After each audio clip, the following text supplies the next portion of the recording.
तर नमस्कार, प्रजा टाइम्समध्ये आपले सर्वांचे स्वागत.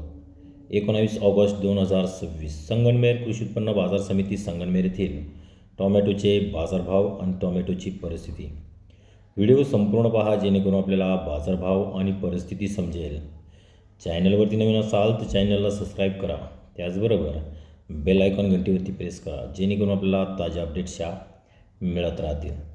तर आज संगमनेर कृषी उत्पन्न बाजार समिती संगमनेर येथे 19 ऑगस्ट 2026 रोजी 1 नंबर टोमॅटोला 250 ते 300 इतका बाजारभाव राहिला, तर एखादं वक्कल 325 रुपयांनी सुद्धा विकले गेले. त्याचबरोबर आज मीडियम मालाला 2 नंबर क्वालिटीला 150 ते 200 इतका बाजारभाव राहिला. तर गोल्टी माल 3 नंबर क्वालिटीचा माल हा 60, 70, 80 या बाजारभावाप्रमाणे विकला गेला. हे सर्व बाजारभाव संगमनेर कृषी उत्पन्न बाजार समिती संगमनेर येथील 19 ऑगस्ट 2026चे जाळीचे होते. असेच रोजचे बाजारभाव आणि रोजची परिस्थिती पाहण्यासाठी प्रजा टाइम्स या न्यूज चॅनलला सबस्क्राईब करा. त्याचबरोबर बेल आयकॉन घंटीवरती प्रेस करा जेणेकरून ताज्या अपडेट्सच्या मिळत राहतील. धन्यवाद.